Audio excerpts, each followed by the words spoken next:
যে আল্লাহ রাব্বুল আলামিন কোরআনকে বলছেন প্রত্যেকটা বিষয়ের ব্যাখ্যা, হেদায়েত, রহমত এবং সুসংবাদ। তো আমরা প্রশ্ন করলাম কোথায় আছে যে এশার সালাত 4 রাকাত এবং 4 রাকাতে 8টা সেজদা করতে হবে। আসলে কোরআনুল কারীমের কোথাও বলা নাই এশার নামাজ 4 রাকাত। কোরআনুল কারীমের কোথাও বলা নাই যে এশার 4 রাকাত নামাজে 8টা সেজদা করতে হবে, 10টা করা যাবে না, এমনটা কোরআনে বলা নাই। তাহলে কি ব্যাখ্যা হবে? আল্লাহ পাক তো বললেন কোরআনের সবকিছুই ব্যাখ্যা করেছে। ব্যাখ্যাটা হচ্ছে, উত্তরটা হচ্ছে এই, জবাব সূরা হাশর আয়াত নম্বর 7। নবী সাল্লাল্লাহু আলাইহি ওয়াসাল্লাম তোমাদেরকে যা দিয়েছেন তা গ্রহণ করে নাও। ওয়া মা আতাকুমুর রাসূলু ফাখুযু, রাসূল যা যা দিয়েছেন সব নিয়ে নাও চোখ বন্ধ করে। রাসূল যা দিয়েছেন চোখ বন্ধ করে গ্রহণ করো। ওয়া মা নাহাকুম আনহু ফান্তাহু, রাসূলুল্লাহ সাল্লাল্লাহু আলাইহি ওয়াসাল্লাম যা থেকে নিষেধ করেছেন এই বিষয়গুলো থেকে দূরে থাকো। এখন রাসূল যা দিয়েছেন, এই রাসূলের দেয়াগুলো আমরা কোথায় পাবো? কোরআনে না হাদিসে? বলেন। রাসূল যা থেকে নিষেধ করেছেন এই নিষেধগুলো আমরা কোথায় পাবো? কোরআনে না হাদিসে? কোরআনে আমরা দেখতে পাচ্ছি আল্লাহ যা দিয়েছেন, আল্লাহ যা নিষেধ করেছেন। কোরআনে কি আছে রাসূল যা দিয়েছেন, রাসূল যা নিষেধ করেছেন? তাহলে রাসূল যা দিয়েছেন, রাসূল যা নিষেধ করেছেন সাল্লাল্লাহু আলাইহি ওয়াসাল্লাম, এগুলো আমরা পাবো কোথায়? সুন্নতে বা হাদিসে। কথা ঠিক আছে? এখন সুন্নত বা হাদিস কি আলাদা কিছু নাকি একই উৎস থেকে আসছে? উত্তর হচ্ছে সূরা নাজম আয়াত নাম্বার 3-4। আল্লাহ পাক বলছেন বিসমিল্লাহির রহমানির রহিম, ওয়া মা ইয়ানতিকু আনিল হাওয়া ইন হুয়া ইল্লা ওয়াহয়ুন ইউহা। আল্লাহ পাক বলছেন রাসূলুল্লাহ সাল্লাল্লাহু আলাইহি ওয়াসাল্লাম নিজের মন গড়া কোনো কথা বলেন না। রাসূলুল্লাহ সাল্লাল্লাহু আলাইহি ওয়াসাল্লাম নিজের মন গড়া কোনো কথা বলেন না। তিনি সেই কথাটুকুই বলেন যা তার কাছে ওহী করা হয়। অর্থাৎ রাসূলুল্লাহ সাল্লাল্লাহু আলাইহি ওয়াসাল্লাম যে আমাদেরকে বলেছেন ঘুমানোর আগে বিসমিল্লাহি আল্লাহুম্মা বিইসমিকা আমুতু ওয়া আহইয়া বলতে, এটাও আল্লাহ পাকের ওহী। রাসূল সাল্লাল্লাহু আলাইহি ওয়াসাল্লাম যে আমাদেরকে শিখিয়েছেন বাথরুমে ঢোকার সময় বাম পা দিয়ে ঢুকতে, ডান পা দিয়ে বের হতে, ঢোকার সময় বলতে বিসমিল্লাহ আল্লাহুম্মা ইন্নী আউযু বিকা মিনাল খুবসি ওয়াল খাবাইস, আর বের হওয়ার সময় বলতে আলহামদুলিল্লাহিল্লাযী আযহাবা আনিল আযান ওয়া আফানি গফরানাকা। এই প্রত্যেকটা দোয়াও আল্লাহর পক্ষ থেকে ওহী। আমি কি বোঝাতে পারছি? রাসূল যে বলেছেন বিসমিল্লাহ বলে ওযু শুরু করতে এবং ওযু শেষ করার পরে কালিমা শাহাদাত পড়তে, এটাও আল্লাহর পক্ষ থেকে কি বলেন? ওহী। রাসূল যে বলেছেন স্ত্রীর সাথে মিলন করার আগে বলবে বিসমিল্লাহ আল্লাহুম্মা জান্নিবনা শাইতান ওয়া জান্নিবাশ শাইতান মা রাযাকতানা, এই দোয়াটাও আল্লাহর পক্ষ থেকে কি? ওহী।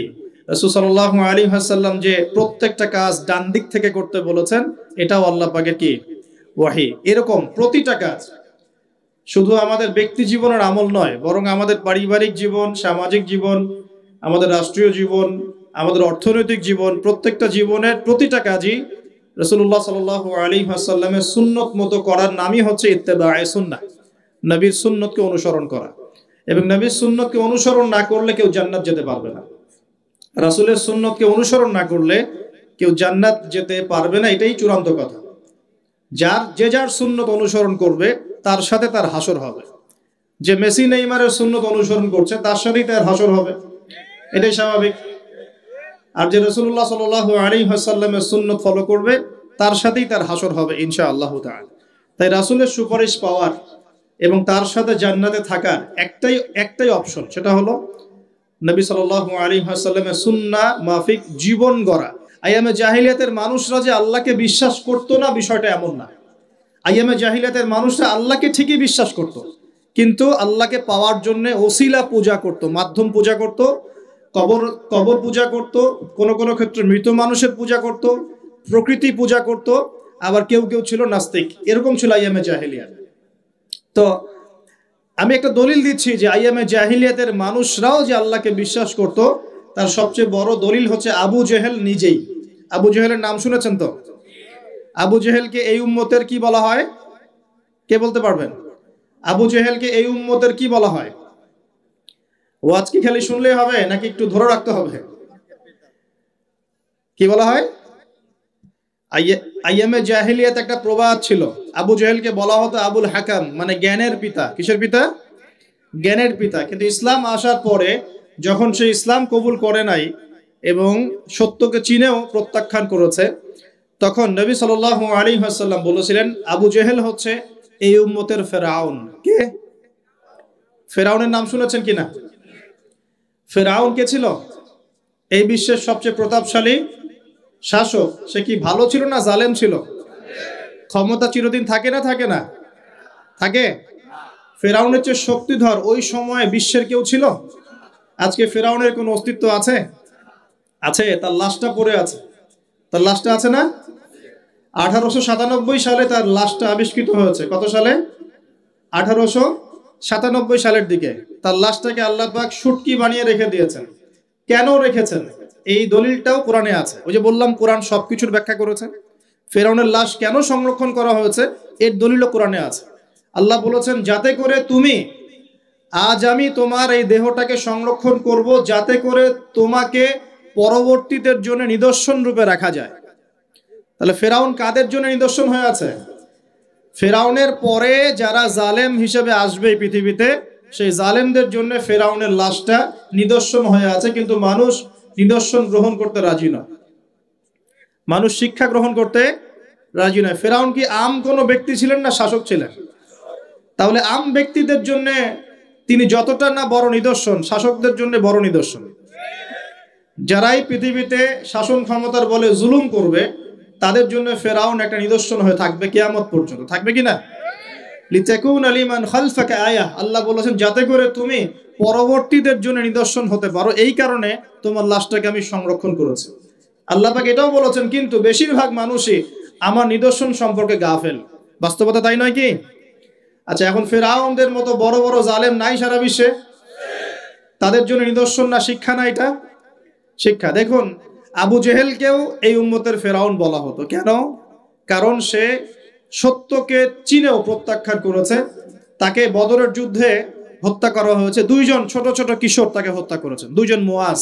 দুইজন কি? এই মুয়াজ নাম জানতেন? মুয়াজ নাম বরকতময় নাম। দুই মুয়াজ, সিরাতের গ্রন্থ পড়ে দেখবেন আর রাহিকুল মাখতুম। দুইজন মুয়াজ ছোট ছোট বাচ্চা যাদের বয়স 10 থেকে 15-র মধ্যে, 10 থেকে 15। এই দুইজন, দুই ভাই মিলে আবু জেহেলকে হত্যা। সুবহানাল্লাহ। এরপর আব্দুল্লাহ বিন মাসউদ রাদিয়াল্লাহু আনহু তিনি তার গর্দানটা কেটে রাসূলের সামনে উপস্থাপন করেছিলেন। সুবহানাল্লাহ। ওই গর্দান দেখে নবী সাল্লাল্লাহু আলাইহি ওয়াসাল্লাম বলেছিলেন যে এই হচ্ছে এই উম্মতের ফেরাউন। আবু জেহেল যখন বদরের যুদ্ধ করতে গিয়েছিল তখন সে আগে যুদ্ধের মাঠে যায় নাই, সে আগে গিয়েছে কাবা ঘরে। কোথায় গিয়েছে? কাবা ঘর তখনও ছিল কিনা? কাবা ঘর তখনও ছিল এবং মানুষ তখনও হজ করত। বলতে পারেন যে কিরকম করে হজ করত। সেই হজের সিস্টেম আর আমাদের সিস্টেম এক ছিল না। তারা দাবি করত যে তারা ইব্রাহিম আলাইহিস সালামের সুন্নাহ ফলো করছে, তারা দাবি করত। এই দাবির উপর ভিত্তি করে তারা কাবা ঘরের ভিতরে 360টা মূর্তি ঢুকিয়েছিল। কয়টা? 360টা। এই মূর্তিগুলোর মধ্যে ইব্রাহিম আলাইহিস সালামের মূর্তিও ছিল, ইসমাইল আলাইহিস সালামের মূর্তিও ছিল। আসলে তারা তো আর জানতো না তারা কেমন দেখতে। তারা কি জানতো? একটা কাল্পনিক স্ট্যাচু তারা গঠন করেছিল এবং তার কাছে তারা সেজদা করত। তাদের ধারণা ছিল ইব্রাহিম আলাইহিস সালাম তো ভালো মানুষ, ভালো মানুষ না? তার কাছে চাইলেই আল্লাহর কাছে চাওয়া হবে। এমনটা আমাদের এখানে অনেকে মানুষের আকীদা আছে না, যে অনেক কবরে চলে গেছে মানুষ, তাদের আকীদা হচ্ছে এই মানুষ অনেক বুজুর্গ ছিল, তার কাছে চাইলেই আল্লাহর কাছে চাওয়া হয়। আকীদা একই কিনা? এগুলো শিরকি আকীদা। চাবেন কার কাছে? সরাসরি কার কাছে? আল্লাহর কাছে। কিসের ওসিলায় চাবেন? নিজের নেক আমলের ওসিলায় চাবেন। আল্লাহ পাকে তাওহীদের ওসিলায় চাবেন, আল্লাহ পাকে আসমাউল হুসনার ওসিলায় চাবেন, আল্লাহ পাকে সিফত নাম এগুলোর ওসিলায় চাবেন। ইনশাআল্লাহ আল্লাহ পাক আপনার দোয়া কবুল করবেন। আল্লাহ পাক আমাদের সবার দোয়াগুলো কবুল করুন বলি আমিন। এখন আবু জেহেল কাবা ঘরে গিয়ে কি করেছে? আবু জেহেল কাবা ঘরে গিয়ে আল্লাহকে বলছিল আল্লাহুম্মা, ভালো করে শুনেন, আল্লাহুম্মা, হে আল্লাহ, ইন কুনতা তাআলাম, হে আল্লাহ আপনি যদি জানেন, আন্না মুহাম্মাদান আলাল হক, যে মুহাম্মদ সাল্লাল্লাহু আলাইহি ওয়াসাল্লাম সত্যের উপরে আছে, ফানসুরহু, তাহলে তাকেই সাহায্য করেন। কে দোয়া করছে এটা? কে দোয়া করছে? আচ্ছা, আবার বলছে আল্লাহুম্মা, হে আল্লাহ, ইন কুনতা তাআলাম, আপনি যদি জানেন, আন্না নাহনুল কুরাইশ আলাল হক, আমরা কুরাইশরা সত্যের উপরে আছি, ফানসুরনা, তাহলে আমাদেরকে সাহায্য করেন। কে দোয়া করছে? এখন বলেন তো আবু জেহেল আল্লাহ বিশ্বাস করে কিনা? আল্লাহ বলে যে একজন আছে, আবু জেহেল বিশ্বাস করে কিনা? তারপরে কেন সে মুশরিক হলো? কেন উম্মতের ফেরাউন হলো? কি কারণ? কারণ আল্লাহকে বিশ্বাস করা যথেষ্ট নয় যতক্ষণ না আপনি আল্লাহর বিধানের আনুগত্য করছেন। কথা কি বুঝতে পারছেন? আল্লাহর বিধানের আনুগত্য করার পরে আমি মুসলিম হচ্ছি। আল্লাহ পাকের বিধানের সামনে আত্মসমর্পণ করার মধ্য দিয়ে আমি কি হচ্ছি? মুসলিম হচ্ছি। যারা বলছে যে তিন খোদা, আল্লাহ, নাউজুবিল্লাহ, ঈসা আলাইহিস সালাম আর রুহুল কুদুস, যারা তিন খোদায় বিশ্বাস করে এমন মানুষ আছে না পৃথিবীতে? তাদের সংখ্যা কিন্তু কোটি কোটি, প্রায় 200-300 কোটি মানুষ এগুলো বিশ্বাস করে। তো ওরা কি আল্লাহ বিশ্বাস করে না? করে কি না? ওরা কি বিশ্বাস করে না যে একজন আল্লাহ বলে একজন আছে? যারা বুদ্ধিস্ট তারা কি বিশ্বাস করে না যে আল্লাহ বলে একজন আছে? তাহলে আল্লাহ বলে একজন আছে, উপরওয়ালা একজন আছে, এই বিশ্বাস যথেষ্ট নয় যতক্ষণ না আপনি সেই আল্লাহর বিধানের সামনে আত্মসমর্পণ করছেন। আর আত্মসমর্পণ মানে কি? কিছু অংশ মানবো, কিছু অংশ মানবো না। আত্মসমর্পণ মানে কি? কিছু অংশকে মানবো, বাকি অংশ ছেড়ে দিব। যেটুকু মানলে আমার সুবিধা হয় ওইটুকু মানবো, যেগুলো মানলে আমার সুবিধা হয় না এগুলো ছেড়ে দিব। তা আত্মসমর্পণ মানে কি? আমি দুইটা দলিল দিই, খালি জাস্ট দুইটা, শর্ট করে দিচ্ছি কারণ আমাদের আলোচনা অনেক লম্বা হবে ইনশাল্লাহ। দুইটা দলিল দিচ্ছি। এক, ইব্রাহিম আলাইহিস সালামকে যে আল্লাহ পাক বললেন তোমার স্ত্রী সন্তানকে রেখে আসো কাবা ঘরের কাছে, মনে আছে? মনে আছে কি নাই? আচ্ছা, ইব্রাহিম আলাইহিস সালাম কি প্রশ্ন করেছিলেন যে আমি কেন রেখে আসব, এর পিছনে যুক্তি কি, বিজ্ঞান কি, দর্শন কি? নাকি আল্লাহ বলেছেন বাস করেছেন? কোনটা? আল্লাহ বলেছেন, তিনি করেছেন। তিনি বলছেন, আল্লাহ বলছেন তোমার সন্তানকে কুরবানি করতে হবে, সন্তানের বয়স 10 বা 12 বছর। তিনি কি বলেছেন নিষ্পাপ বাচ্চাকে কেন হত্যা করব? এর পিছনে যুক্তি কি, এর পিছনে বিজ্ঞান কি, এর পিছনে দর্শন কি? আল্লাহ কাজটা তো ভালো মনে হচ্ছে না, এরকম কোনো প্রশ্ন করেছেন? নাকি আল্লাহ যা বলেছেন তাই করার জন্য প্রস্তুতি নিয়েছিলেন? কোনটা? এই কারণে ইব্রাহিম আলাইহিস সালামকে আল্লাহ পাক বলছেন আমার খলিল, আমার বন্ধু। ইয ক্বালা লাহু রাব্বুহু আসলিম, যখনই তার রব তাকে বলেছে আসলিম, আত্মসমর্পণ করো, ক্বালা আসলামতু লিরাব্বিল আলামিন, ইব্রাহিম বলেছে আমি আমার রবের সামনে আত্মসমর্পণ করলাম। সুবহানাল্লাহ। এই হলো মুসলিম। আর ইব্রাহিম আলাইহিস সালাম তোমাদের পিতা, মুসলিম জাতির পিতা, হুয়া সাম্মাকুমুল মুসলিমিন, যিনি তোমাদের নামকরণ করেছেন মুসলিম। মা কানা ইব্রাহিম ইয়াহুদিয়্যা ওয়ালা নাসরানিয়্যা, ইব্রাহিম একজন ইহুদিও ছিল না, নাসারাও ছিল না।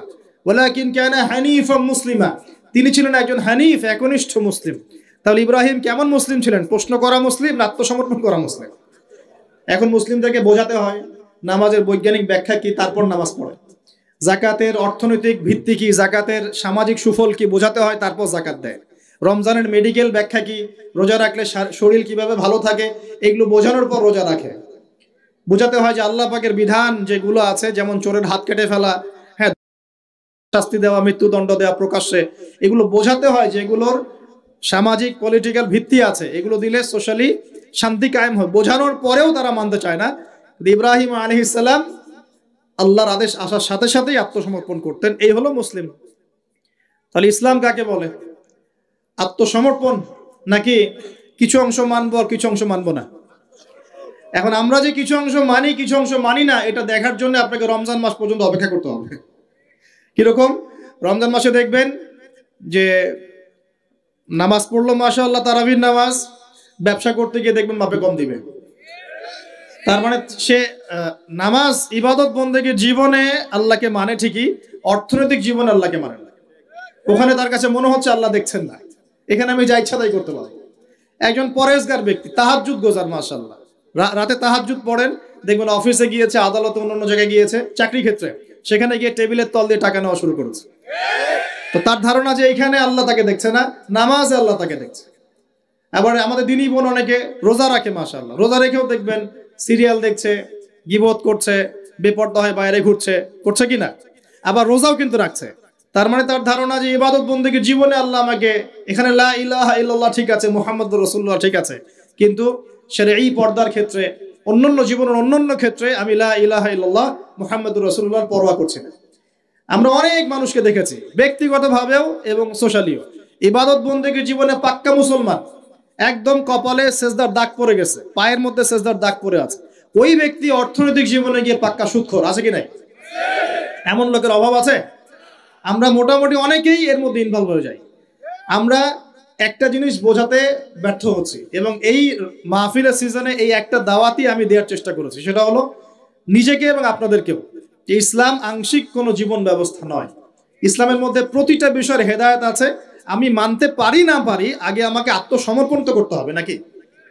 আমি হয়তো মানতে পারছি না, আমি জানি এই যুগে 100% ইসলাম পালন করা এত সহজ নয়। এটা কথা বলা সহজ, কিন্তু কাজ করা এতটা সহজ নয়। যদি করতে চাই পাহাড়ে চলে যাওয়া লাগবে, পাহাড়ে গরু ছাগল চড়াইতে হবে, ওখানে একদম ফিতনামুক্ত পরিবেশে নিজের চাষবাস করে খাইতে হবে, ছাগলের দুধ ধোয়ায় খাইতে হবে, ওখানে আজান দেওয়া লাগবে, একার মধ্যে আজান নামাজ পড়া লাগবে, ফিতনা থেকে দূরে থাকা লাগবে, তাহলে 100% পালন করতে পারবো হয়তো। এই সমাজে, এই সামাজিক ব্যবস্থায় থেকে 100% ইসলাম পালন করা, যে বলবে সে মিথ্যা কথা বলছে। আমি যদি বলি আমি মিথ্যা কথা বলছি। 100% ইসলাম পালন করা এই যুগে এত সহজ নয়, এত সহজ নয়। কিন্তু আমি জানি সহজ নয়, কিন্তু আমরা তো নিয়াত করতে পারি নাকি, যে আল্লাহ আমি বিশ্বাস করি কোরআন এবং সুন্নাহই চূড়ান্ত এবং এর মধ্যেই জীবনের সবকিছুর হেদায়েত আছে। আল্লাহ আমি এর সামনে আত্মসমর্পণ করলাম, তুমি আমাকে পরিপূর্ণ জীবনে ইসলাম পালনের তৌফিক দাও আল্লাহ। এই দোয়াটা করা যায় তো, এই নিয়াতটা তো করা যায়। ইন্নামাল আমালু কি, ইন্নামাল আমালু বিন্নিয়াত, কাজের ফলাফল ডিপেন্ড করে কিসের উপরে? নিয়াতের উপরে। তো নিয়াতটা করি ইনশাআল্লাহ। এখন নামাজ পড়তে পারছি, কালকে দাড়িও রাখবো ইনশাআল্লাহ। কালকে দাড়ি রেখেছি, পাক্কা মুসল্লি হয়েছি, ফরজ আদায় করছি, কালকে সুন্নত নফলও পড়বো ইনশাআল্লাহ। নামাজ ঠিক হয়ে গেছে আলহামদুলিল্লাহ, তাহাজ্জুদ পর্যন্ত পড়ছি। আমার অর্থনৈতিক জীবনে সুদও ছাড়বো ইনশাআল্লাহ, ঘুষও ত্যাগ করবো ইনশাআল্লাহ, অন্যের সম্পদ আত্মসাৎ করাও বন্ধ করবো ইনশাআল্লাহ, দুর্নীতি বন্ধ করবো ইনশাআল্লাহ। আজকে আমি মুসল্লি হয়েছি, আমার পরিবারে পর্দাও কায়েম করবো ইনশাআল্লাহ। আমার পরিবার ঠিক আছে ইনশাআল্লাহ, আমি সামাজিক দায়িত্ব পেয়েছি, আমি আমার সাধ্যমতো সমাজে ইসলাম প্রতিষ্ঠার চেষ্টা করবো ইনশাআল্লাহ। চেষ্টা তো করতে হবে, আল্লাহ পাক চেষ্টা দেখবেন। যদি চেষ্টাটাও না করি, আল্লাহর কাছে কি জবাব দিব, কি মুখ দেখাবো? আমাদের সবাইকে নবী সাল্লাল্লাহু আলাইহি ওয়াসাল্লামের সামনে মুখ দেখাতে হবে না? একবার দেখাতে হবে ইচ্ছায় হোক আর অনিচ্ছায় হোক, আর একবার দেখাতে হবে ঐচ্ছিকভাবে। বুঝাচ্ছি কিভাবে? ইচ্ছায় হোক আর অনিচ্ছায় হোক, কোথায়? কবরে। কোথায়? সবাইকে দেখানো হবে, আমি আপনি এভরিবডি, সবাই দেখবে আমাদের নবী মুহাম্মদ সাল্লাল্লাহু আলাইহি ওয়াসাল্লামের এই নূরানি চেহারা, সবাই দেখবে ইনশাআল্লাহ। আল্লাহ পাক প্রশ্ন করবেন, ফেরেশতাদের মাধ্যমে প্রশ্ন করাবেন, মান হাযার রাজুল বুইসা ফীকুম, এই ব্যক্তিকে যাকে তোমাদের কাছে পাঠানো হয়েছিল। পৃথিবীতে যদি আমরা রাসূলের সুন্নাহ মতো চলতে পারি বা চলার চেষ্টা করি ইনশাআল্লাহ, সেই ব্যক্তি বলতে পারবে যে তিনি হচ্ছেন রাসূলুল্লাহ সাল্লাল্লাহু আলাইহি ওয়াসাল্লাম। আমি আল্লাহর কিতাব পড়ে জেনেছিলাম যে তিনি আল্লাহর রাসূল সাল্লাল্লাহু আলাইহি ওয়াসাল্লাম। আর যারা দুনিয়াতে চেষ্টা পর্যন্ত করবে না, তারা কি উত্তর দিতে পারবে? তাই মনে হয়। আর একবার হচ্ছে ঐচ্ছিক, এটা কেমন? রাসূল সাল্লাল্লাহু আলাইহি ওয়াসাল্লাম হাউজে কাউসারের সামনে দাঁড়িয়ে থাকবেন, আকাশের তারা যত বেশি, তার চেয়ে বেশি হবে পানপাত্র, গ্লাস। তো নবী সাল্লাল্লাহু আলাইহি ওয়াসাল্লাম সবাইকে হাউজে কাউসারের পানি পান করাবেন। ওই দিন অন্য কোনো ব্র্যান্ডের পানি চলবে না, শুধু হাউজে কাউসারের পানি চলবে। মাম পানি, প্রাণ পানি, এসব পানি নাই, শুধু হাউজে কাউসারের পানি। কথা বুঝতে পারছ? কোনো ড্রিঙ্কস নাই, সফট ড্রিঙ্কস, হার্ড ড্রিঙ্কস, কোনো ড্রিঙ্কস নাই, শুধু কি হাউজে কাউসারের পানি। এই পানি ছাড়া কোনো পানি নাই। এই পানি যে খাবে, এই যে 50,000 বছরের সমান দিন, কিয়ামতের দিন, এই দিনে সে ইনশাআল্লাহ পিপাসার্ত হবে না, সে আর কোনোদিনও পিপাসার্ত হবে না ইনশাআল্লাহ। আর যে ব্যক্তি পান করতে পারবে না, তার কি অবস্থা সেটাই বুঝতেই পারছেন। সবাইকে নবীজি পান করাতে থাকবেন, হঠাৎ পর্দা পড়ে যাবে, হঠাৎ একটা পর্দা পড়ে যাবে, অদৃশ্য পর্দা। নবীজি বলবেন, ইন্নাহুম মিন্নি, এরা তো আমার উম্মত। কেন পর্দা পড়ে গেল? আল্লাহ পাক জানিয়ে দিবেন, ইয়া রাসূলুল্লাহ সাল্লাল্লাহু আলাইহি ওয়াসাল্লাম, ইয়া নবী আল্লাহ, হে আল্লাহর নবী, আপনি জানেন না, ইন্নাকা লা তাদরি, আপনি জানেন না, মা আহদাসু বা'দাকা, আপনার ইন্তেকালের পরে এরা আপনার শরীয়তের মধ্যে কত নতুন নতুন বেদাত চালু করেছে, কত নতুন নতুন আমল চালু করেছে, আকীদা চালু করেছে, এটা আপনি জানেন না। ইন্নাকা লা তাদরি মা আহদাসু বা'দাক, সহিহ বুখারীর মধ্যে হাদিসে আসছে। নবীজি তখন বলবেন, সুহকান সুহকান, দূর হও দূর হও, লিমান গায়্যারা বা'দি, যারা আমার পরে দিনকে পরিবর্তন করেছো তারা দূর হয়ে যাও। প্রিয় ভাইরা, আমরা নিয়াত করতে পারি তো ইনশাআল্লাহ যে আমরা জীবনের প্রতিটা ক্ষেত্রে রাসূলের সুন্নাহ মেনে চলার চেষ্টা করব ইনশাআল্লাহ। এবং ইসলাম মানে আত্মসমর্পণ, আল্লাহর সামনে নিজের ইচ্ছাকে সমর্পণ করে দিব ইনশাআল্লাহ। কতটুকু পারবো না পারবো সেটা পরে, আগে আত্মসমর্পণ করব ইনশাআল্লাহ। আল্লাহ পাক রাস্তা দেখাবেন ইনশাআল্লাহ। বিশ্বাস করেন, যে ব্যক্তি চাইবে আল্লাহর কাছে মন থেকে, আল্লাহ আমি নামাজ পড়ছি, মাশাআল্লাহ আমি পর্দা কায়েম করেছি, আমি কোরআন তেলাওয়াত শিখছি, দিনের ফিকির করছি, দিন প্রচারের চেষ্টা করছি, আল্লাহ আমাকে তুমি সুদও ছাড়ার তৌফিক দাও, আল্লাহ অবশ্যই তাকে তৌফিক দিবেন ইনশাআল্লাহ। যে আল্লাহর কাছে যা চাইবে আল্লাহ পাক তাকে সেটাই দিবেন ইনশাআল্লাহ। একটা প্রবাদ আছে যে মানুষকে সে কারণেই সৃষ্টি করা হয়েছে, যে উদ্দেশ্যে সে, মানে যে গন্তব্যে সে ধাবিত হবে, ওই কারণেই মানুষকে সৃষ্টি করা হয়েছে। যদি আমরা জান্নাতের দিকে ধাবিত হতে চাই, দেখবেন ওই কাজগুলোকে আল্লাহ আপনার জন্য সহজ করে দিয়েছে। এটা হবে ইনশাআল্লাহ। আপনি শুধু একবার মন থেকে আল্লাহর দিকে ফিরে আসেন, আল্লাহ আপনাকে সময় দিবে, আল্লাহ আপনাকে রিজিক দিবে, আল্লাহ আপনাকে ওস্তাদ দিবে, আল্লাহ আপনাকে বন্ধু দিবে, আল্লাহ আপনাকে পরিবেশ দিবে, আল্লাহ আপনাকে দিন শেখা সহজ করে দিবে, হালাল রিজিকের পথ করে দিবেন, নেককার স্ত্রী দিবেন, নেককার সন্তান দিবেন, আল্লাহর পথে কাজ করার ট্র্যাক দিবেন, সবই আল্লাহ ব্যবস্থা করে দিবেন ইনশাআল্লাহ। এইটা ডিপেন্ড করে কার চাওয়া কত প্রগাঢ়, এর উপর ডিপেন্ড করে। যে যত বেশি জোর খাটিয়ে আল্লাহর কাছে চাইতে পারবে, আল্লাহ পাক তাকে তত বেশি দিবে ইনশাআল্লাহ তাআলা। তবে দিবেন এটা 100% ফিক্স করে রাখে ইনশাআল্লাহ তাআলা। আল্লাহ পাক আমাদের সবাইকে পরিপূর্ণ মুসলিম হওয়ার তৌফিক এনায়েত করুন। প্রিয় ভাইরা, যেখানে ছিলাম, আইয়ামে জাহিলিয়াতে এমন শিরক ছিল, 1 নাম্বার। 2, আইয়ামে জাহিলিয়াতে ঠিক এমনই সুদ ছিল। আমাদের সমাজে সুদ আছে না? এরকম সুদভিত্তিক অর্থনৈতিক সিস্টেম ছিল আইয়ামে জাহিলিয়াতের মধ্যে। 3 নাম্বার ছিল মাদক। আমাদের সমাজে মাদক আছে না? মাদকের ছড়াছড়ি নাই? এখনকার যুব সমাজে 3টা বড় প্রবলেম। 2 নাম্বার হচ্ছে মাদক।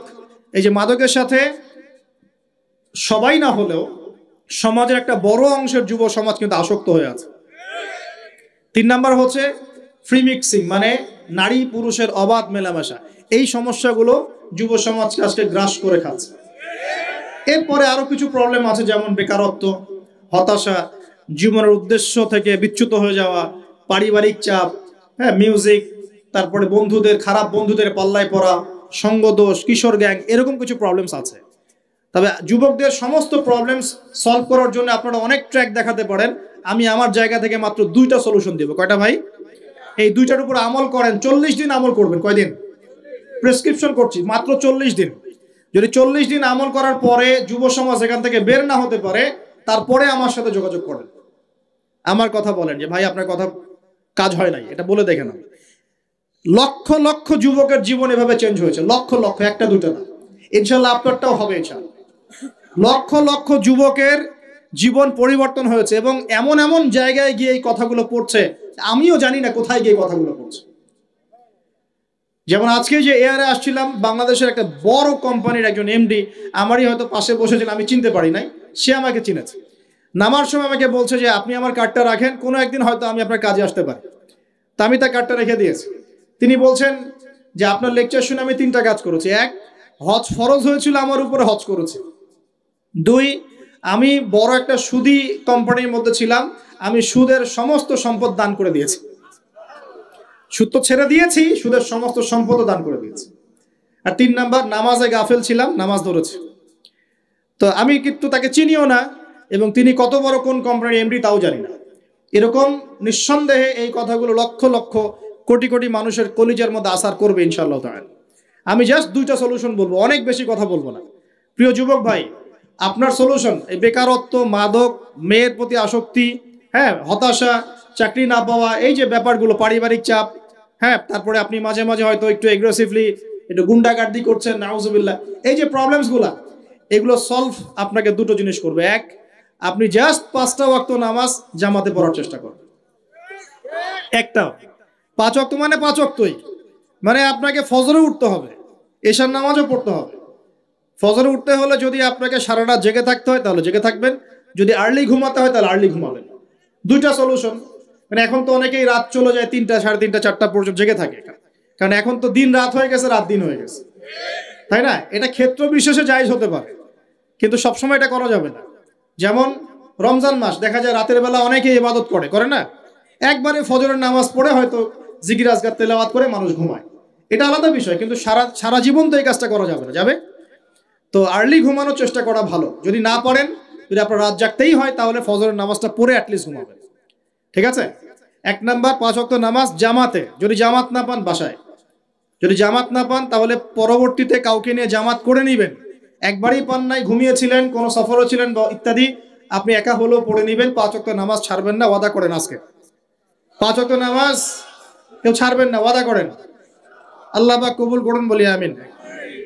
এই নামাজ, ইন্না সালাতা তানহা আনিল ফাহশাই ওয়াল মুনকার, আল্লাহ পাক নিজে বলেছেন এই নামাজ সমস্ত পাপের কাছ থেকে তোমাকে দূরে রাখবে ইনশাআল্লাহ, ইনশাআল্লাহ। আর একটা কথা মনে রাখবেন, যে নবীর শান শওকত নিয়ে আমরা আলোচনা করেছি এবং করতে যাচ্ছি।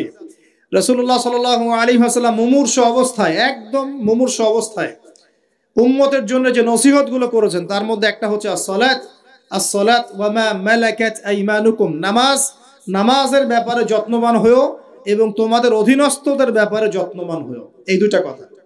শেষ ওয়ার্ড মানুষ কি বলতে পারে? আপনার বাবা যখন ইন্তেকাল করেছেন হয়তো শেষ কথা বলেছেন তোর মাকে দেখিস, ঠিক আছে, তোর বোনদেরকে দেখিস, বাবা আমার এই বিষয়গুলো আমি ছেড়ে গেলাম তুই দেখিস। আচ্ছা, আছে না এমন? মা অনেকে চলে গেছে, মা শেষে বলেছে বাবা ছোট বোনটাকে দেখিস। আপনি লাস্ট কথাকে কত বেশি গুরুত্ব দিয়েছেন? যাদের পিতা মাতা চলে গেছে এবং শেষ সময় তারা কাছে থাকার সৌভাগ্য ছিল, তারা কিন্তু বুঝতে পারে শেষ কথার কত গুরুত্ব আছে কি নাই? গুরুত্ব আছে কি নাই? শেষ কথা মানুষ সবচেয়ে কঠিনভাবে মনে রাখে কি না?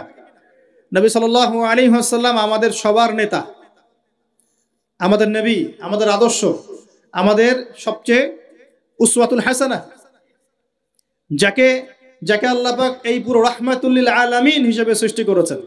উম্মতের সমস্ত কবিরা গুনাহগার মানুষের জন্য সুপারিশ করে আল্লাহর হুকুমে তাদেরকে জান্নাতে নিয়ে যাবেন ইনশাআল্লাহ। সবাই যখন নিজেকে নিয়ে ব্যস্ত থাকবে, তিনি তখন উম্মতকে নিয়ে ব্যস্ত থাকবেন ইনশাআল্লাহ। একটা হাদিসে তিনি উম্মতকে ভাইও বলে সম্বোধন করেছেন। কাশ আমি যদি আমার ভাইদেরকে দেখতে পেতাম, হাদিসটা সহিহ, কাশ আমি যদি আমার ভাইদেরকে দেখতে পেতাম। সাহাবীরা বলছেন আমরা কি আপনার ভাই নই? নবীজি বলছেন না, তোমরা আমার সাহাবী। আমার ভাই তারা যারা আমার পরে আসবে, তোমাদের পরে আসবে, আমাকে না দেখেই ঈমান নিয়ে আসবে ইনশাআল্লাহ। এখানে কি আপন ভাই বোঝানো হচ্ছে? সেটা বোঝানো হচ্ছে না। এখানে বোঝানো হচ্ছে কাছের, আমার আত্মার সাথে সম্পর্ক ওদের। আমাকে না দেখেই তারা আমার প্রতি বিশ্বাস করবে ইনশাআল্লাহ। করবে কি না? আমরা কি দেখেছি নবীকে?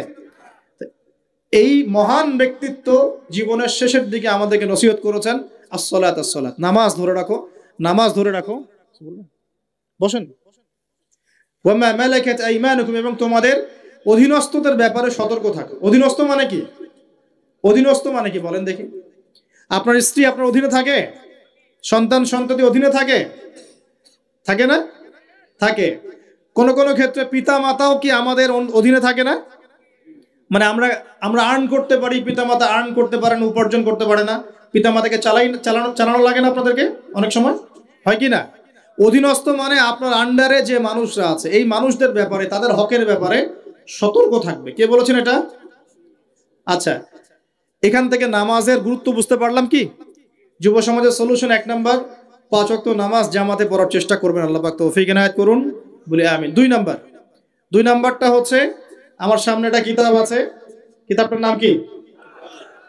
সবাই পড়তে জানি ইনশাআল্লাহ? কারা পড়তে জানেন না অনেস্টলি হাত তোলেন দেখি। জানেন না? আপনারাই জানেন না?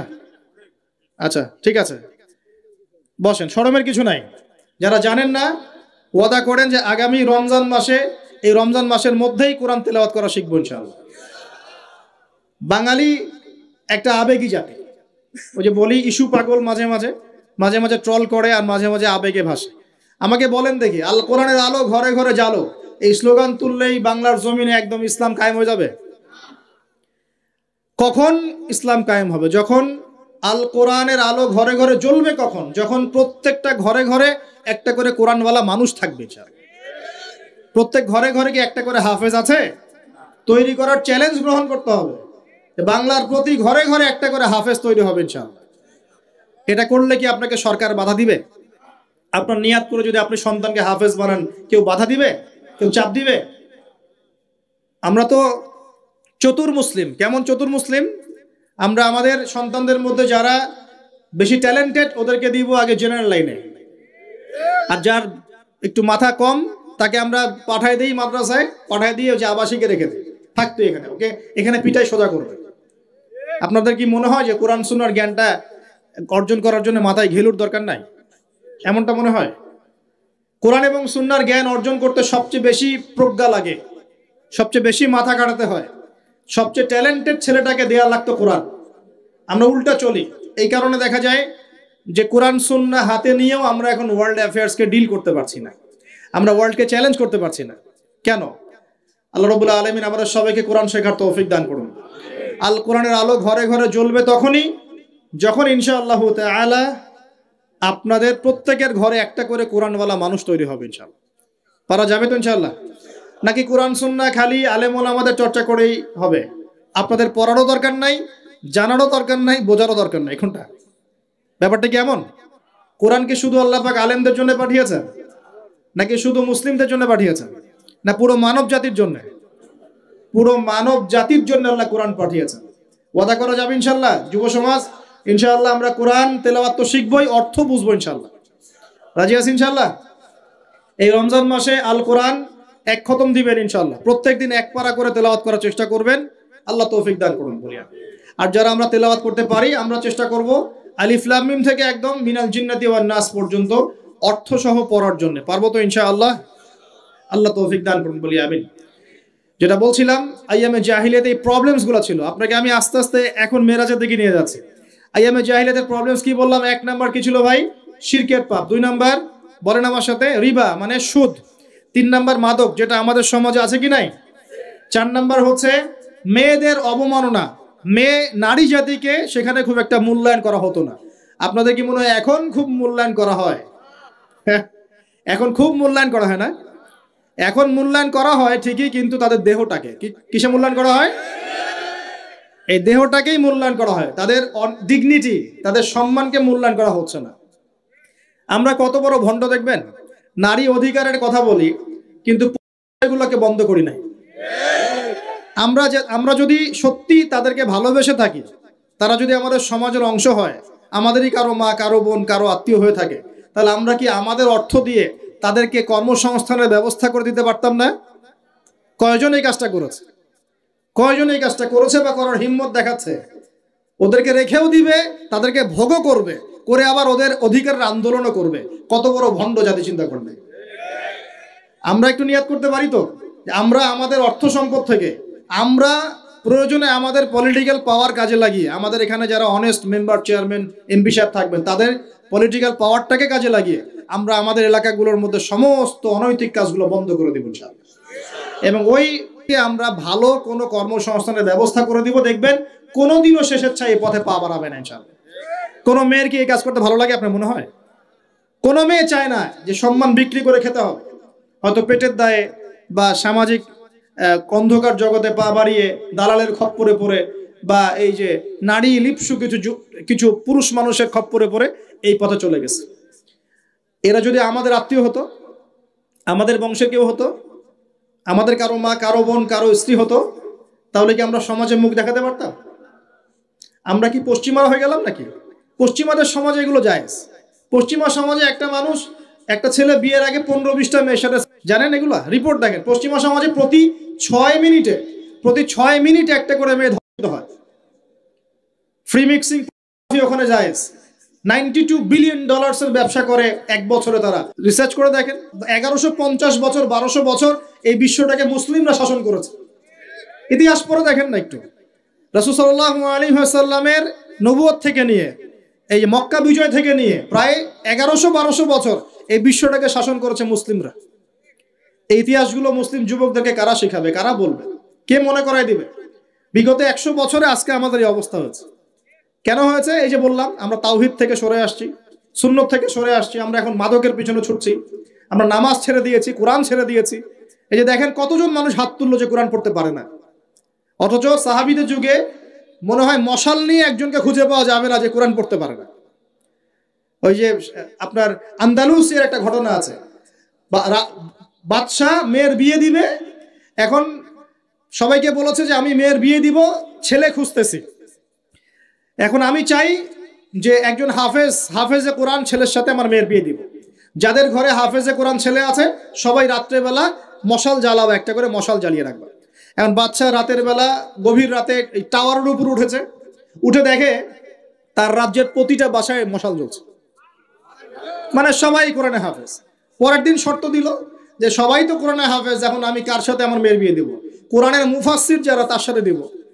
পরের দিন যখন উনি টাওয়ারে উঠেছেন, দেখেন যে সব ঘরে মশাল জ্বলছে, এখন সবাই কোরআনে তাফসীর করতে যান।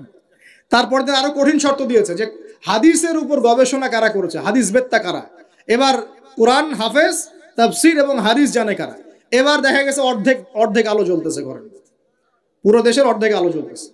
এইভাবে প্রায় 8-10টা ধাপে ধাপে তিনি জামাই সিলেক্ট করেছেন।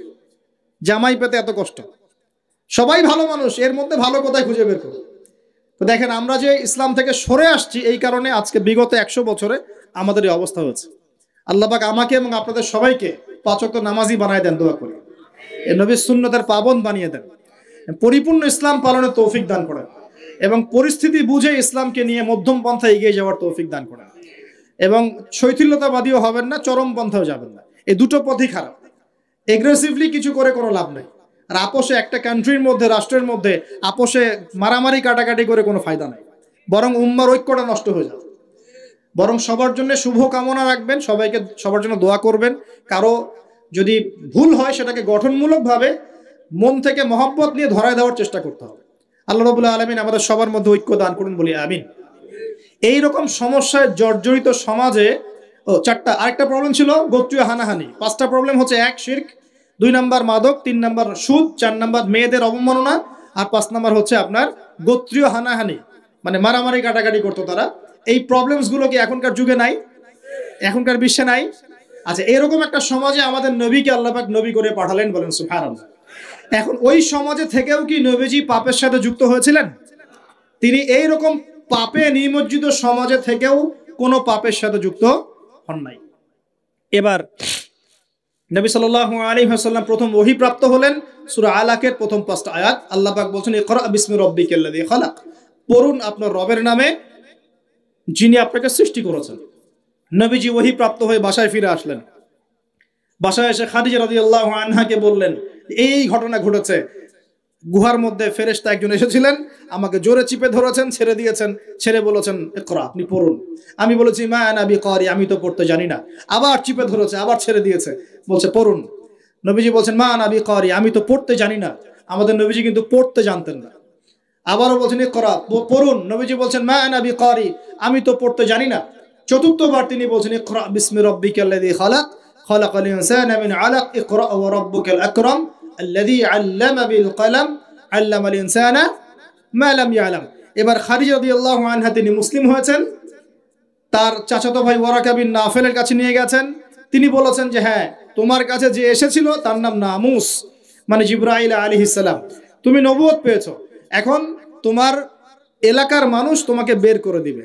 নবীজি বলছেন আমার এলাকার মানুষ আমাকে বের করে দিবে? আওয়া মুখরিজিয়াহুম, তারা কি আমাকে বের করে দিবে? তখন নবীজিকে বলা হচ্ছে হ্যাঁ, এর আগে যার কাছেই এই ওহী এসেছে তাকেই তার কম বের করে দিয়েছে। নবীজি দাওয়াতি কাজ করতে থাকলেন। প্রথম 3 বছর গোপন দাওয়াত। কয় বছর? প্রথম 3 বছর গোপনে দাওয়াত। এই 3 বছরে তৈরি হয়েছে আবু বকর সিদ্দিক, আপনার উসমান বিন আফফান, আব্দুর রহমান বিন আউফ, তালহা বিন উবাইদুল্লাহ, জুবাইর বিন আওয়াম, হ্যাঁ, এই যে যায়েদ ইবনে হারেসা, বেলাল আল হাবাশি, এরকম সাহাবী, আব্দুল্লাহ বিন মাসউদ, জাফর ইবনে আবি তালেব, আলী ইবনে আবি তালেব, এমন প্রায় 40 থেকে 80 জন সাহাবী ইসলাম কবুল করেছেন, বলেন আলহামদুলিল্লাহ। এরপর 4র্থ বছর থেকে প্রকাশ্যে দাওয়াত দেওয়া শুরু হলো। যখনই প্রকাশ্যে দাওয়াত দেওয়া শুরু হলো তখনই নবী সাল্লাল্লাহু আলাইহি ওয়াসাল্লামের প্রতি জুলুম, নির্যাতন চাপিয়ে দেওয়া হলো। শারীরিক নির্যাতন, মানসিক নির্যাতন, অর্থনৈতিকভাবে বয়কট করা, হ্যাঁ, তারপরে কখনো কখনো এই যে মাথার উপরে উটের নাড়িভুড়ি চাপিয়ে দেওয়া হয়েছে, কখনো তাকে আঘাত করা হয়েছে, কখনো কি করা হয়েছে সামাজিক্যালি মানে সোশ্যালি বয়কট করা হয়েছে, কখনো তাকে গালিগালাজ করা হয়েছে। আমি দেখেছি তাকে ইন টোটাল প্রায় 15 থেকে 16টা গালি খেতে হয়েছে। আমাদের নবীজিকে, যার সামনেও কোনো গোনা নাই, পিছনেও কোনো গোনা নাই, এই ব্যক্তিকে জীবনে প্রায় 15 থেকে 16টা গালি খেতে হয়েছে। মানুষ তাকে বলেছে কাযযাব, মিথ্যাবাদী, মহামিথ্যাবাদী, সাহের, জাদুকর, ফারিকুল জামাআ, ঐক্য বিনষ্টকারী, হ্যাঁ, মজনুন, পাগল, জিনগ্রস্ত ইত্যাদি মানুষ তাকে এসব কথা বলেছে। আমাদের নবীজিকে মানুষ এই কথা বলেছে। এখন আমাদের সমাজে একটা প্রচলন ঘটেছে, সে খারাপ না হলে কি মানুষ এমনি এমনি খারাপ বলে? এরকম আছে না? খারাপ না হলে কি এমনি জুলুম আসে? এরকম বিশ্বাস আমাদের মধ্যে আছে। আমাদের নবীজিকে হকের উপর থাকার পরেও জীবনে প্রায় 15 থেকে 16টা গালি খেতে হয়েছে। তারপরে আমি স্টাডি করে দেখেছি তাকে জীবনে প্রায় 14 থেকে 15 বার মানুষ হত্যা করার চেষ্টা করেছে। কতবার? 14 থেকে 15 বার। এমনকি মক্কা বিজয়ের দিন যখন তিনি কাবা ঘর তাওয়াফ করছিলেন, ওই সময় একজন ব্যক্তি ভিতরে ছুরি নিয়ে এসে তাকে মারার চেষ্টা করেছে। কি বলবেন? এখন নবী সাল্লাল্লাহু আলাইহি ওয়াসাল্লামের চেয়ে ভদ্র কোনো মানুষ আছে? নম্র হিতাকাঙ্ক্ষী কোনো মানুষ আছে? উত্তম চরিত্রের কেউ আছে? তাহলে তার জীবনে এমন কেন হয়? উত্তর, যখন আপনি পরিপূর্ণ হকের উপর থাকবেন তখন আপনাকে চতুর্দিক থেকে বাধা পেতে হবে। আপনার পরিবার থেকে বাধা আসবে, আপনার বন্ধু মহল থেকে বাধা আসবে, আপনার কোনো সময় দেখা যাবে স্ত্রী শত্রু হয়ে যাচ্ছে, সন্তান শত্রু হয়ে যাচ্ছে। হ্যাঁ, সমাজে আপনি চলতে যাচ্ছেন, সমাজের মানুষ আপনাকে সেভাবে গ্রহণ করছে না, আপনি আনসোশ্যাল হয়ে যাচ্ছেন, অনেক সমস্যা হতে পারে। তবে এরপরেও কি হক ছেড়ে দেওয়া যাবে? আল্লাহ পাক সবাইকে হকের উপর থাকার তৌফিক দান করুন। এখন এইভাবে চলতে চলতে এক পর্যায়ে নির্যাতনের মাত্রা এত বেশি হলো যে সাহাবীরা নবীর কাছে এসে বলছেন, ইয়া রাসূলুল্লাহ, তাদের প্রতি বদদোয়া করেন যাতে আল্লাহ তাদেরকে ধ্বংস করে দেন। তখন নবীজি বলছেন, দেখো তোমরা খুব তাড়াহুড়া করছো, আমি তোমাদেরকে জানিয়ে দিচ্ছি আল্লাহ পাক এই দিন ইসলামকে মাশরিক মাগরিব পর্যন্ত পৌঁছে দিবেন। এমনকি একটা কাঁচা ঘর, একটা পাকা ঘর বাদ থাকবে না যেখানে আল্লাহ পাক লা ইলাহা ইল্লাল্লাহ কালিমা ঢুকিয়ে দিবেন না। কিন্তু তোমরা খুব তাড়াহুড়া করছো। তো তখন তিনি সাহাবীদেরকে বললেন, তোমরা আবিসিনিয়ায় হিজরত করো। কোন জায়গা ভাই? আবিসিনিয়া কোন দিকে এখন? এই যে ইথিওপিয়া নাম শুনে, ইথিওপিয়া, ইরিত্রিয়া নাম শুনেছেন? এই জায়গার ছিল আগে আবিসিনিয়া। সেখানে একজন বাদশা ছিলেন, তার নাম বাদশা নাজাশী। কি নাম? বাদশা নাজাশী। এবং তিনি কিন্তু খ্রিস্টান ছিলেন, তিনি একজন সৎ খ্রিস্টান ছিলেন। নবীজি নিজে বলেছেন যে বাদশা নাজাশীর দরবারে তোমরা যাও, সেখানে কোনো মানুষ জুলুমের শিকার হয় না। নবী স্টেটমেন্ট দিচ্ছেন তার সম্পর্কে। এমনকি এই ব্যক্তি যখন মারা গেছেন তখন আমাদের নবী তার গায়েবানা জানাজার নামাজও পড়িয়েছেন। চিন্তা করতে পারেন, ওইখানে জাফর রাদিয়াল্লাহু আনহু সাহাবীদেরকে নিয়ে হিজরত করেছেন এবং তারা সেখানে থাকতে লাগলেন, তাদের কোনো ক্ষতি হয়নি। এরপর নবী সাল্লাল্লাহু আলাইহি ওয়াসাল্লাম তায়েফে গিয়েছেন। কোথায়? তায়েফ। তায়েফে তিনজন বড় বড় গোত্র নেতা ছিল। কয়জন ভাই? এগুলো শিখে নেন ক্লাসের মতো। একজনের নাম ছিল আব্দে ইয়ালাইল। কি নাম? আব্দে ইয়ালাইল। একজনের আব্দে মাসউদ, আর একজনের নাম হচ্ছে হাবিব বিন আমর। এই তিনজন বড় বড় গোত্র নেতা ছিল। থাকে না কমিটির নেতা বড় বড়, এরকম তিনটা নেতা। এরা যদি ইসলাম কবুল করতো তাহলে তায়েফবাসী সবার সাপোর্ট নবীজি পেতেন, সবার সাপোর্ট নবীজি পেতেন। কিন্তু এই তিনজনের কেউই ইসলাম কবুল করে নাই, বরং তায়েফবাসীদের মধ্যে ছোট ছোট যুবকদেরকে লেলিয়ে দেওয়া হয়েছে নবীজিকে মারার জন্য। বলেন নাউজুবিল্লাহ। তারা নির্মমভাবে আমাদের নবীকে আঘাত করেছে, পাথর দিয়ে আঘাত করেছে, এবং দাড়ি মাথা ফেটে এই দিক দিয়ে রক্ত পড়তে পড়তে পায়ের জুতা পর্যন্ত আটকে গিয়েছিল। আমাদের নবী ইসলাম এমনি এমনি আসে নাই। আমরা তো ফ্রি ইসলাম পেয়েছি, বুঝতে পারি না ইসলাম কেমনে আসছে। যদি বুঝতাম, সাহাবীরা তো দেখেছেন ইসলাম কিভাবে এসেছে, এই কারণে জীবন দিয়ে দিলেও ইসলাম থেকে সরতেন না। আমরা তো আসলে বুঝতে পারছি না ইসলাম কত কষ্ট করে এখানে আসছে। এবার নবী সাল্লাল্লাহু আলাইহি ওয়াসাল্লাম একটা আঙ্গুর বাগানে বসে একটা দোয়া করেছিলেন আল্লাহর কাছে। এটাকে মাজলুমের দোয়া বলা হয়। ওই সময় জিবরাইল আলাইহিস সালাম এবং পাহাড় পর্বতের ফেরেশতা এসেছিলেন, এসে বলেছিলেন, ইয়া রাসূলুল্লাহ, খালি একবার বলেন তাহলে এই তায়েফবাসীকে দুই পাহাড়ের মাঝখানে ফেলে পিষে দিব একবার। নবীজি বলছেন, বাল আরজু, বরং আমি আশা করি, বরং আমি এটা আশা করি, আইয়ুখরিজাল্লাহু মিন আসলাবিহিম কওমান, আল্লাহ পাক তাদের ঔরস থেকে এমন সম্প্রদায় নিয়ে আসুক, আল্লাযীনা ইয়াবুদুনাল্লাহ, যারা আল্লাহর ইবাদত করবে, ওয়ালা ইউশরিকুনা বিহি শাইআ, এবং তারা আল্লাহর সাথে কাউকে শরীক করবে না। আমাদের নবী বদদোয়া না করে উল্টা দোয়া করলেন। সুবহানাল্লাহ। এই তায়েফে এখন আপনারা গিয়ে ঘুরে আসছেন না? অনেকে গেছেন হজ করতে, ওমরা করতে, ঘুরে আসছেন। ওই তায়েফ ছিল এই জায়গা। এই তায়েফবাসী প্রথমে ইসলাম কবুল করে নাই। এরপরে নবী সাল্লাল্লাহু আলাইহি ওয়াসাল্লাম কোন রকমে মক্কা এসেছেন। আসার পরে তার যে দুইজন আশ্রয়স্থল, কয়জন ভাই? একজন হচ্ছে চাচা আবু তলেব, নাম মনে আছে? সবাই নবীজির এগেইনস্টে চলে, আবু তলেব তাকে প্রোটেক্ট করেন। মনে করেন যে আমাদের এলাকায় একজন এমপি সাহেব আছেন বা মেম্বার বা চেয়ারম্যান সাহেব আছেন, যিনি সবাই ইসলামের বিরোধী হলেও তিনি ইসলামের পক্ষের মানুষ। তখন ইসলামপন্থীরা সুবিধা পাবে না? একটু হলেও সুবিধা পাবে কিনা? একটু সাপোর্ট পাবে কিনা? চাচা আবু তলেব ছিলেন এমন মানুষ। সমাজের সবাই রাসূল সাল্লাল্লাহু আলাইহি ওয়াসাল্লামকে ভালো মন্দ বলছে। আবু জেহেল, আবু লাহাব, উতবা, সায়বা, এরা সবাই ভালো মন্দ বলছে, খারাপ বলছে, এবং তার বিরুদ্ধে চক্রান্ত করছে। কিন্তু আবু তলেব তাকে সাহায্য করছে। এই আবু তলেব ইন্তেকাল করলেন, ইন্না লিল্লাহি ওয়া ইন্না ইলাইহি রাজিউন। ঠিক আবু তলেব ইন্তেকাল করার 3 দিন বা 7 দিনের মধ্যেই নবী সাল্লাল্লাহু আলাইহি ওয়াসাল্লাম প্রিয়তম স্ত্রী, ওই যে খাদিজা রাদিয়াল্লাহু আনহা, যিনি তার ভালোবাসা, যার প্রেম, যার মমতা, যার স্নেহ, সম্পদ সব দিয়ে নবী সাল্লাল্লাহু আলাইহি ওয়াসাল্লামকে সাপোর্ট দিয়েছেন, উনিও ইন্তেকাল করলেন, ইন্না লিল্লাহি ওয়া ইন্না ইলাইহি রাজিউন। মাত্র 3 দিন বা 7 দিনের ব্যবধানে চিন্তা করেন তো সিচুয়েশনটা কেমন হতে পারে, কেমন লাগতে পারে তখন। একে তো সামাজিক চাপ, অর্থনৈতিক চাপ, এই কাফের মুশরিকদের চাপ, তার মধ্যে মক্কায় কোনো রকম আসলাম, তায়েফ থেকে কেবল আসা হয়েছে, আসার পরেই এই ঘটনাগুলো ঘটে গেল। প্রিয়তম স্ত্রীও চলে গেলেন, আবু তলেবও চলে গেল। আমাদের মতো কোনো যুবক হলো তো আত্মহত্যা করে ফেলত। এই যুব সমাজ 80 না পাইলে ম্যাথে আত্মহত্যা করে। তোমরা শিখো নবী সাল্লাল্লাহু আলাইহি ওয়াসাল্লামের মানসিক ক্ষমতা কত বেশি ছিল, তার মানসিক স্ট্রেংথ কত কত কত ডেপথ ছিল, তার মাথার মধ্যে মানসিক ক্ষমতা কত বেশি ছিল। তিনি চ্যালেঞ্জ ফেস করতে পারতেন, শক্ত মানুষ ছিলেন, হাতটা ছিল নরম তুলতুলা, নবীজির হাত ছিল নরম তুলতুলা, একদম নরম। সাহাবীরা বলেছেন মুসাফা করলে মনে হতো একদম রেশমের মতো তুলতুলা নরম হাত, কিন্তু সেই হাতে যখন তিনি তরোয়াল ধরতেন শক্ত হয়ে যেত। কথা বুঝতে পারছেন না মনে হয়?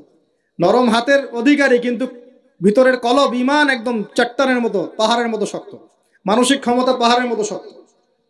তো তিনি কি ভেঙে পড়লেন? কিন্তু মনে একটু কষ্ট পেয়েছেন, এর জন্য এই বছরটার নাম হচ্ছে আমুল হুজন। কি নাম ভাই? আমুল হুজন, মানে কষ্টের বছর।